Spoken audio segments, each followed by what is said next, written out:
You're a trillionaire. Congratulations. The notification hits at 7:14 a.m. on a Tuesday. A wire transfer confirmation. 12 zeros. $1 trillion deposited, verified, and legally yours. For a few seconds, you just sit there in the same chair you've sat in for years, in the same apartment you've been meaning to upgrade, staring at a number that doesn't feel real. But it is. You are now the single wealthiest human being in recorded history. More liquid wealth than the GDP of entire nations. If you woke up tomorrow and spent $1 million before breakfast every single day without stopping, you still wouldn't burn through it for over 2,700 years. The world just changed. You just don't know it yet. You find out fast. By noon, your name is trending in 40 countries. Your phone buzzes so many times the screen cracks from vibration. When you pull back the curtain, there are people on the street below. Not a handful. Hundreds. Cameras, signs, phones held up. Some are just staring. You step back, you pull the curtain closed, then you call someone because you're a trillionaire and there's an easy fix for this. You hire a security detail. 1 guard, 2 guards. You keep calling. Within 48 hours, you have 12 operators, armed, rotating in shifts, full surveillance infrastructure, the kind of protection that usually belongs to heads of state. It's all arranged before the week is out. The car situation gets addressed next. Your current vehicle isn't going to make it past the mob outside, let alone represent what you now are. So you don't buy a car, you buy the company that makes it, Bugatti. $2 billion wired the same afternoon. That's 0.2% of what you're worth. Roughly the same as an ordinary person dropping $200 on a jacket. Your accountant flags it as a minor line item. But you still need a home. Your building is compromised. Everyone knows the address now, so you find a compound, 14 acres, iron gates, a guardhouse, a private access road. The main structure isn't visible from the entrance. $200 million. Done. A place that size requires people to run it. You put out word and the staff assembles quickly. Housekeepers, groundskeepers, 2 private chefs, alternating shifts, a property manager, a house manager, 2 drivers, a full maintenance crew, an IT department just for security systems, a personal assistant. Within 30 days, 63 people are employed to maintain the space where you live. The compound hums like a machine. Everything is handled. Everything is managed. You are comfortable in a way that doesn't feel quite like comfort. So you start to spend, not out of need, out of curiosity, and maybe a little boredom. You commission a Boeing 747 to be gutted and rebuilt as a flying residence.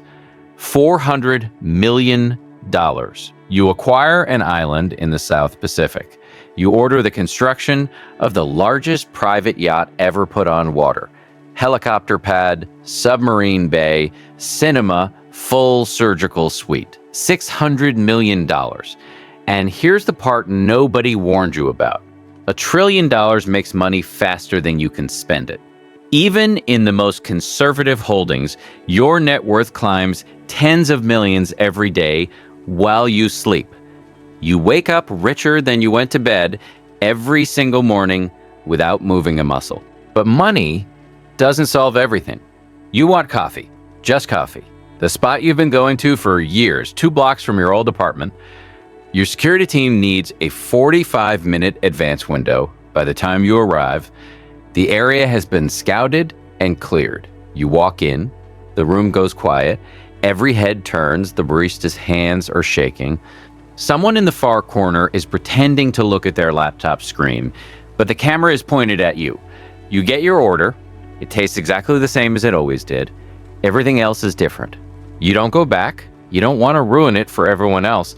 There's genuine good you can do, and you try. You write a check, real money, $500 million, to a global disaster relief fund. The coverage lasts about 6 hours because in the context of $1 trillion, $500 million is what you pull in during a slow week. People are grateful for a day. Then they want to know why it wasn't more. Then they want to know what strings you attached.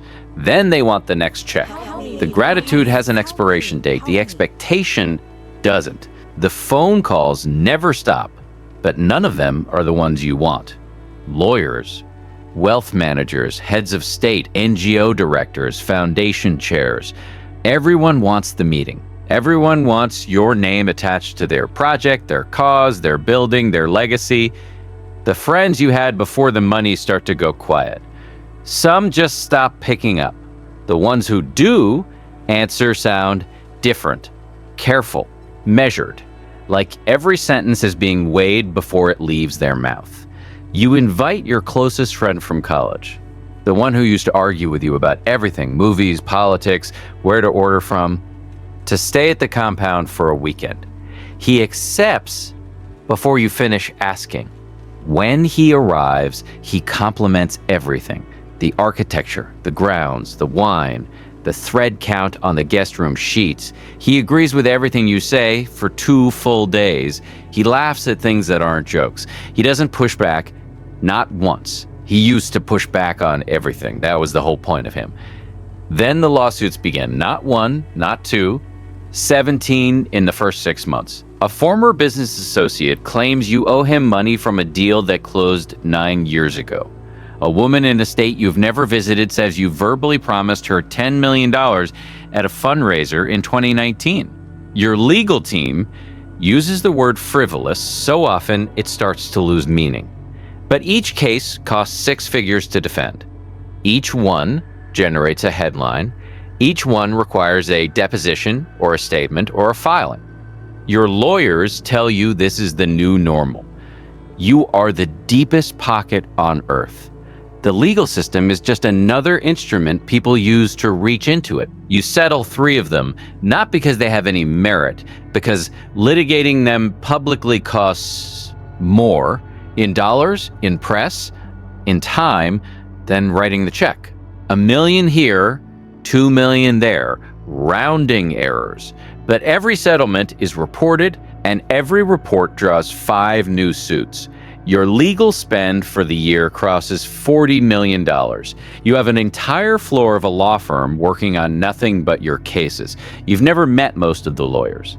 They send weekly summaries, page after page, of people who are willing to lie under oath for access to a fraction of what you have. Then she shows up. She's sharp and genuinely funny in a way you didn't expect. She doesn't bring up the money. You see each other a few times. 3 weeks in, something starts to feel real. Then the small things accumulate. She mentions your island in a conversation you're certain you never had with her. She knows your pilot's name. She knows which of your cars you prefer for city driving. Each detail on its own is nothing. Together, they mean she researched you before you ever sat across from her. Of course she did. Everyone does. But now there's a question underneath every moment you spend with her. Is this about you, or is it about all of this? The compound, the jet, the life she could step into. Once that question takes root, you can't pull it out. You watch her differently. You stop calling. She sends a couple of messages. Then she stops too. 2 weeks later, a tabloid publishes the story. Photos of the 2 of you at dinner, photos of her leaving through your gate. A quote from a source described as close to the couple. You didn't leak it. She didn't leak it. Someone at the restaurant did. A waiter, a parking attendant, someone who recognized you and picked up their phone. Now her name is everywhere, her face, her job title, her street. Strangers are contacting her. Some of the messages are threatening. She had a quiet life before she sat across from you for an hour. You erased it by existing near her. Your team issues a statement. Your lawyers send a cease and desist. None of it puts her back in a box. You send her a message, an apology. She reads it. She doesn't write back. The leaks don't stop. A few weeks later, a magazine runs something worse. A joke you made at a party back in 2011. Stripped of all context, dressed up in a headline that makes you sound like someone you don't recognize. It's everywhere within 48 hours. People who have never been in the same room as you have fully formed opinions about who you are based on something you said in a crowded room 15 years ago. Your crisis team activates. They tell you what they always tell you. Don't respond. Responding feeds it every time. So you sit behind your screens and watch someone sell your past for an estimated $250,000. Someone who used to be in your life. You can't call them. You can't confront them. Even identifying who did it would become the next story. Your mother calls on a Sunday. She sounds like herself. She asks if you're sleeping. She tells you about a bird that keeps destroying her garden. For 10 minutes, everything releases. Your jaw, your shoulders, the low-grade tension that lives in your neck now. Then she mentions your brother. He didn't ask her to call. He never would. But the mortgage is behind, and the car needs work, and you have more wealth than some sovereign nations. You had no idea he was struggling. That afternoon, you send him several $1 million. He doesn't call. 3 months later, at a family holiday dinner you flew everyone to on your 747, he sits at the far end of the table. He talks to aunts, cousins, anyone who isn't you. When the meal ends, he leaves before dessert without saying goodbye. Your mother calls again the following week. Different tone. She tells you your brother said something to a cousin, that the money ruined the family, that nothing has been the same since it arrived. She isn't taking sides. She doesn't know what to do. She has a security detail she never asked for. One son who won't speak to the other. A family that used to fit around a single table and now requires catering staff and a private aircraft to occupy the same room. You tell her you'll talk to him. You don't call him. What would you even say? You can't unsend the money. You can't undo the jet. You can't walk up to his door without 2 armed men waiting on the curb. The distance between your lives isn't something a conversation closes. So you let it sit. The compound keeps running. Then your head of security calls a meeting. Someone on staff has been selling information, nothing dangerous, access, schedules, small details, but consistent and paid. The team traced it through photo metadata in a gossip column. The angle matched a single window in the east wing. 3 staff members have access to that hallway. They narrowed it down in 48 hours. It's Linda, the housekeeper. On a Wednesday morning, she's walked off the property. You watch from the window above. She carries a cardboard box. She doesn't look up. A man in a suit escorts her to the gate. Another opens it. A car is waiting. The gate closes. You stand at the window for a while after she's gone. Her replacement is hired by Friday. On Tuesday, you take the yacht out. The water is so clear, it looks like something out of a photo that's been edited. Sunset turns the whole surface gold. A chef who spent a decade training in Michelin-starred kitchens prepares dinner, pan-seared sole plated with precision. The table is set for 1. You get back to the compound late and go to bed in a suite larger than your old apartment. You lie there. The ceiling is very white. Around 3 a.m. you're awake. You get up. The compound is silent. The theater, 60 seats, screen door, empty. The library, empty. You walk the main corridor. The only sound is the faint mechanical adjustment of a security camera at the far end, tracking your movement. You stop, it stops. You take a step, it follows. You go outside. The grass is cold and wet under your feet. You walk to the middle of the lawn and stand there. The sky is the same one you used to stare at from the roof of your old building when the rent was 2 weeks overdue. Same stars, same distance, same dark. You'd lie up there for hours and feel nothing pressing down on you except the cold. The stars haven't moved. Everything underneath them has. You stay until the chill works its way into your bones, and then you go back inside. After a week in Italy, you land at home. Your assistant meets you at the foot of the steps. She asks how the trip was. Fine, you say. Great. Back through the gate, past the guardhouse, past the pool you've used twice, past the tennis court you haven't touched, past the wine cellar stocked with bottles that cost more than most people's rent for a month, into the office where 7 screens show your portfolio, your calendar, your holdings, and a news ticker that references your name twice in the first 30 seconds after you sit down.